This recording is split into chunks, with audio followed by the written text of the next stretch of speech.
Hey, Screaming Geek Media here. I'm Jerry the Geek. Today I'm bringing you Apollo 13 4K. Before we do, if you like movies in general, home theater, physical media content, and whatnot, please check out my other videos. I got all kinds of stuff on here. Like and subscribe and turn your bell notifications on. So I'm bringing you the Apollo 13 4K release. This came out originally in 1995 with Tom Hanks, Bill Paxton, Gary Sinise, Kevin Bacon, Ed Harris, among others. You know, directed by Ron Howard, which anything he touches turns to gold in my opinion. I've always really loved this movie. It's always been a lot of fun. How they did the filming, they actually to get that zero gravity, they actually went up and did some scenes in the airplane and did real zero gravity shots. They went through a lot of trouble, to make those scenes. Everybody did a great job with their roles. Of course, Tom Hanks is just brilliant no matter what he does. This 4K release comes from Universal. Came out in 2017. Originally shot on 35mm and finished with a 4K digital intermediate. Has a HDR10, no Dolby Vision. But even without, this has a really good film-like feel to it. It's got a good grain structure. Everything feels very natural. And there's pops of color. Like the nighttime scene right before the launch when Fred Hayes' family shows up, the reds. The colors really pop during the nighttime. Another good scene of pops of color is when they're suiting up. You just see the nice contrast, the black and whites. The uniforms were all, the suits were all white. Then you have the blue and red anodized fittings all over. There's some yellows. And all those colors really pop and give it a good contrast.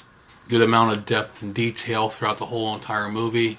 Now for my screenshots on this, for shits and giggles, I included shots of the HD DVD as well. So the shots will give you a comparison comparing HD DVD, Blu-ray, and a 4K.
For audio, Universal gave us a DTS-X with the DTS HD Master Audio 7.1. Other Blu-ray releases had the DTS HD Master Audio 7.1. My system's only a 5.1 setup. I can't really judge the DTS X part of this. This is a really good soundtrack. I mean, it's soundstage throughout. You really feel you're in the ambience of the movie. Subtle sounds, like when at Ken's apartment when he's watching the TV, you hear subtle sounds of a train in the background, other noises outside.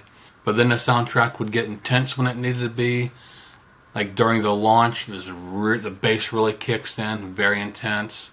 And then near the end, during the re-entry, the bass really kicks in, takes it up to another notch. So very well done. And that clear dialogue as you would expect. And of course, to top it off, the James Horner score just really comes alive along with the movie. I mean, there's scenes when all the elements coming together just kind of gives me goosebumps of how great it sounds. Now for the bonus features, we have Apollo 13, 20 years later, Lost Moon, The Triumph of Apollo 13, Conquering Space, The Moon and Beyond, Lucky 13, The Astronaut's Story, You Control, The Apollo Era, You Control, Textplanations, feature commentary with Jim and Marilyn Lovell, feature commentary with director Ron Howard. Again, this is a really good, solid release from Universal. I would definitely recommend it if you don't have this already. And of course, it's definitely one of the all-time best movies and great cast. This is a great story. Everything is just so well done. And to top it off, you get a great visual and audio experience. You know, just icing on the cake. So that pretty much does it for my review for the Apollo 13 4K. If you like this video, please comment below. If you don't like it, if you have any suggestions, I'm all ears. Hit that like button and subscribe and turn those bell notifications on and keep up to date with all my future videos. Geek out.